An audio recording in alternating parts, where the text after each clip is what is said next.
नमस्कार, आवाज इंडिया में आप सभी का स्वागत है। मैं हूं सीमा।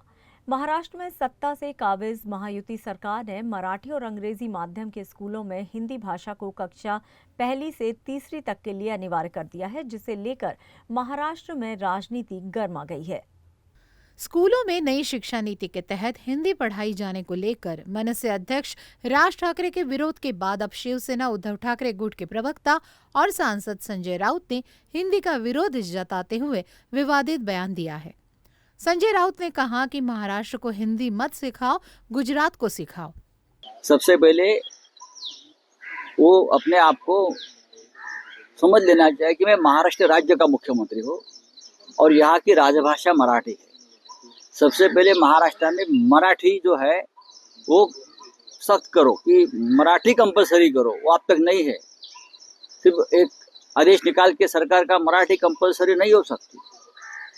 मराठी यहाँ नंबर 1 भाषा है, राजभाषा है, हमारी मातृभाषा है।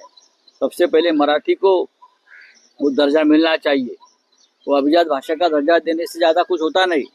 नौकरी, उद्योग, व्यवसाय, आर्ट, उसमें मराठी का सम्मान रहना चाहिए। उस बारे में कुछ करो, बाद में दूसरी भाषा। और बात रही हिंदी की, भैया हिंदी हमको सिखाने की जरूरत नहीं है, खास करके महाराष्ट्र में। जिस मुंबई शहर में देश का सबसे बड़ा हिंदी फिल्म इंडस्ट्री है और यहाँ से हिंदी गाने, हिंदी फिल्में, हिंदी स्क्रिप्ट बनी जाती है। हम सब हिंदी गाने गुनगुनाते हैं, हम हिंदी फिल्में देखते हैं। हमें आप क्या हिंदी सिखाओगे भाई? वहीं महाराष्ट्र के स्कूलों में हिंदी पढ़ाई जाने के विरोध को लेकर संजय राउत के बयान पर शिवसेना शिंदे गुट के नेता संजय निरुपम ने निशाना साधते हुए कहा कि संजय राउत के पेट में क्यों दर्द हो रहा है। संजय राउत महाराष्ट्र को देश से तोड़ने का प्रयास कर रहे हैं। हिंदुस्तान का हर व्यक्ति अंग्रेजी बोले ये जरूरी नहीं है।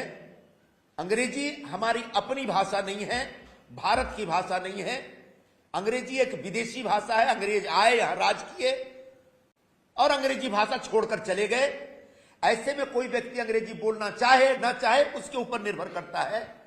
लेकिन जो लोग विरोध कर रहे हैं वो महज हिंदी के नाम पे इस प्रकार की बातें कर रहे हैं। उनको मैं इतना ही कहना चाहूंगा कि हिंदी इस देश की मिट्टी की भाषा है, पूरे हिंदुस्तान की एक संपर्क भाषा है। और अगर केंद्र सरकार, प्रधानमंत्री नरेंद्र मोदी और गृह मंत्री अमित शाह हिंदी के माध्यम से पूरे देश को जोड़ने का प्रयत्न कर रहे हैं, तो क्या संजय राउत महाराष्ट्र को, देश को तोड़ने का कोई ख्वाब देख रहे हैं? फिलहाल आवाज इंडिया में इतना ही। नमस्कार।